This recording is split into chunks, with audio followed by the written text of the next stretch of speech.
Hello, this is Mark Eastburn. Now you might be able to see I'm not very far from civilization, but there is quite a bit of nature to find even very close to someone's home.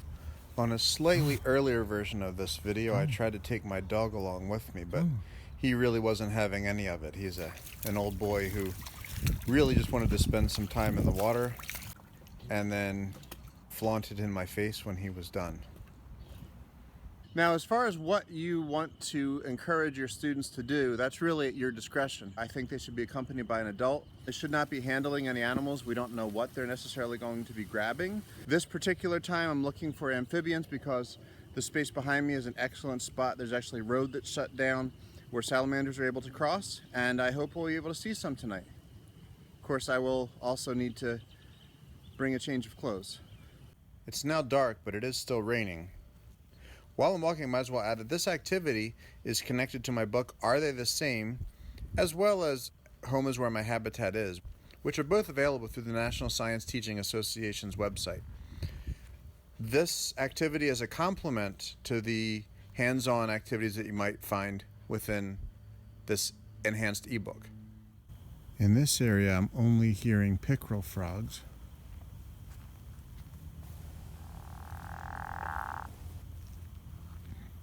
Pickerel frogs are supposed to be toxic to eat, and they have toxic skin secretions, so definitely not a frog that we want to encourage people to touch. There's one very close. Oh, there is actually a pickerel frog right there.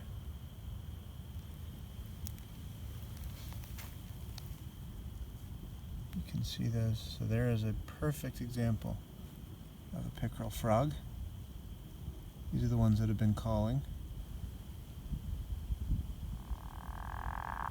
Right behind me there's some noise from a highway nearby, but there goes some cars.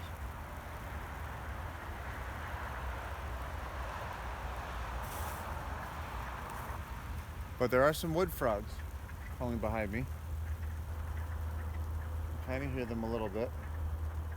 There's a whole big vernal pool right behind me, but I'm not going to go and try to walk through all of the multiflora rose bushes that are back there.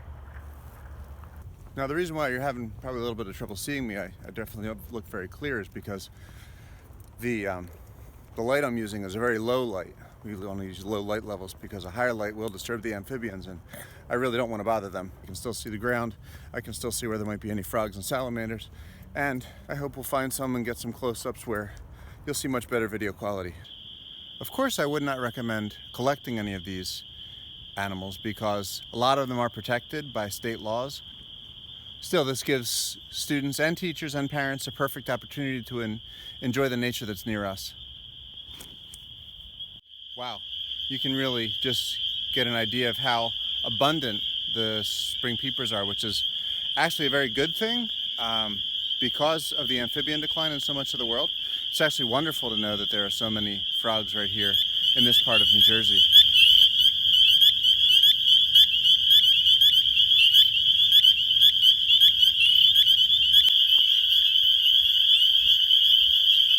So this is just one example of a natural phenomenon where it's so close and it's so amazing, and I mean, they're everywhere. And very few people are aware of what they're hearing in a situation like this. But it's really awe-inspiring how loud this is right now. So now we're here, the road is closed, and the ground's not very wet, but there is some water on the ground. We'll see what we can find. And we've touched upon our first spotted salamander. This one's a male. You can tell by that large bulge on the bottom of his tail. We got a big one on its way right here.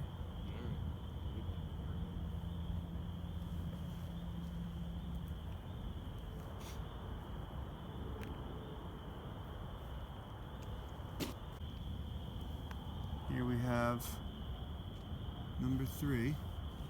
can see each one has a different pattern. And this one appears to be a female. You can tell she doesn't have a bulge. She doesn't have a bulge behind her tail like the male did. As you can see with these different patterns on each salamander, it's a good way of introducing my ebook, Are They the Same? In addition, it's also useful to collect information on the amphibians that you might be hearing and seeing. And the remainder of this video is going to show ways that you might be able to enter data from the different ponds where you actually might hear different sounds, as you can tell on this particular one. In this one, we hear the sounds of chorus frogs as opposed to the wood frogs, the pickerel frogs, and the spring peepers that we heard earlier. And this is actually very useful information as many species of amphibian are in serious decline around the world. In order to understand our local populations better, it's really necessary to gather data on them to make sure that they are safe and healthy.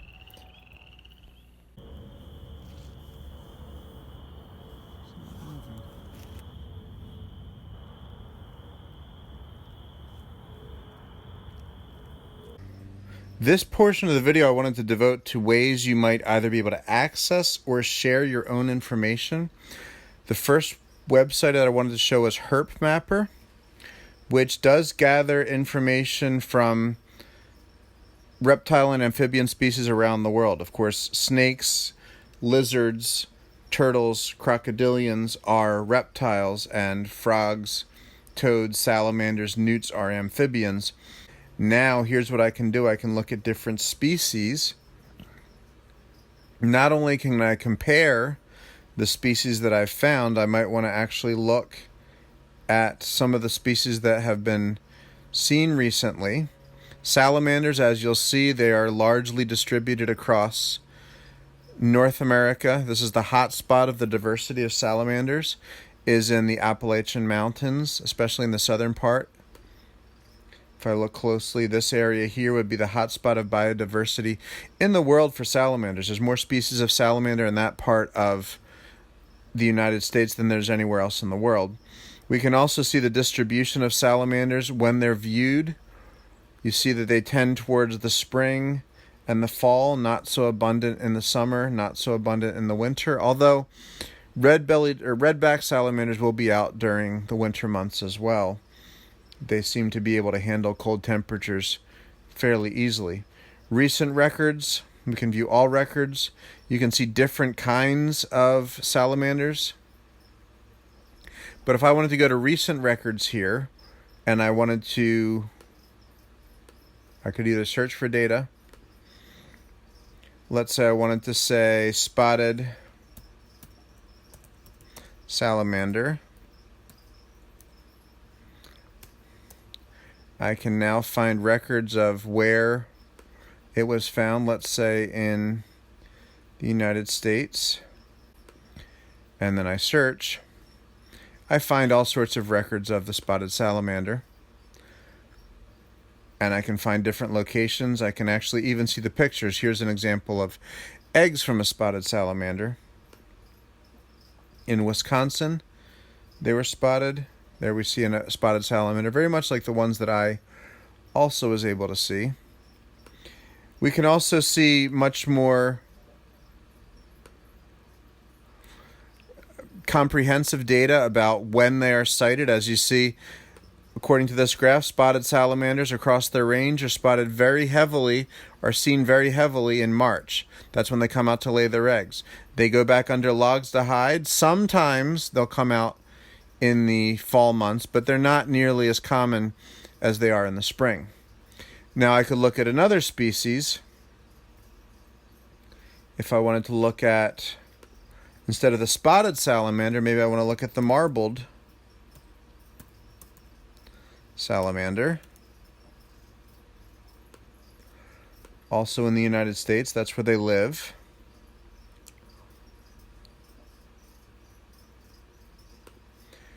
And if I search, I can find,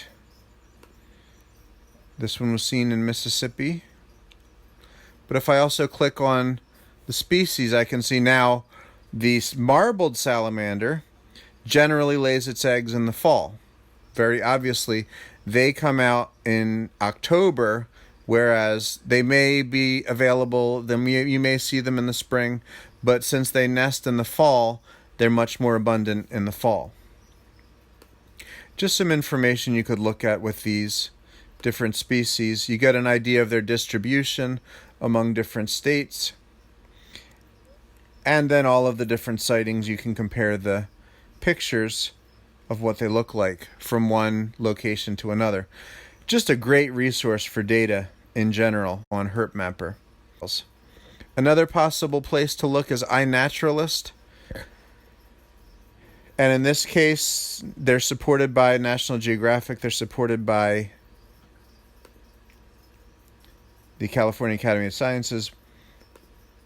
They have information on all sorts of species, not just the frogs, the toads, although you could certainly look for them. If I wanted to look for wood frog, which is one of the species that we were able to see,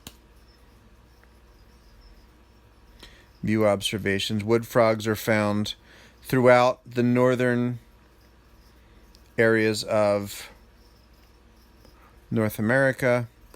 If I wanted to zero in on a particular location, such as where I live in Pennsylvania, I can see where the wood frogs might live in my area. Princeton's where I teach. Levittown is where I live. And it appears that there is an example. There are examples of wood frogs that have been seen in my area. You can even get the address. This would be for the more abundant species, not necessarily the more endangered species. I don't think they would share information on the bog turtle.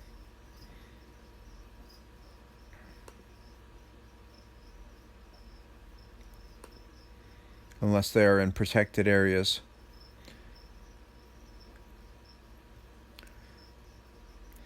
iNaturalist is a little bit more widely used, so it does have a little bit larger of a database. Now another place you might want to go is FrogWatch, which is run by the Association of Zoos and Aquariums. If I go to Animals and Conservation, and I go down to FrogWatch USA, it takes me this page. If I go to the main page of the Association of Zoos and Aquariums, I go to Conservation. Come on. Conservation, I go to FrogWatch USA. Here's another database where I can enter data, graph data, map data. Now, going through how to use this, it is reasonably user-friendly, but going through how to use this would probably be a project in and of itself. But you see lots of stations where you can enter data. You can create your own station, something that you and your students might want to gather.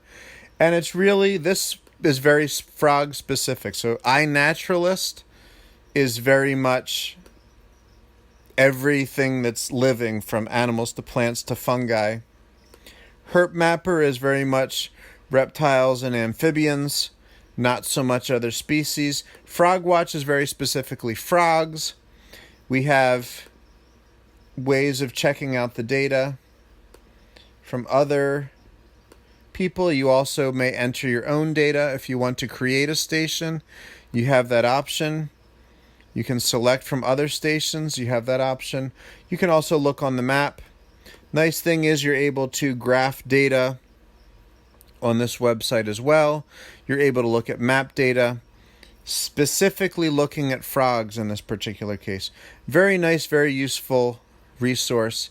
And they do, on their YouTube channel, have lots of access to tutorials on how to enter in data, how to graph data. Excellent, excellent resources. Please feel free to utilize, share the data you might gather when you're out gathering information on reptiles and amphibians, because as you may be aware, frogs especially, salamanders especially, are very much in danger of extinction at the current time because of diseases that have been spreading through amphibian communities. any data that we can gather on frogs and salamanders is going to be incredibly useful for their conservation. Thank you very much for watching, and I hope you'll tune in again for my next video.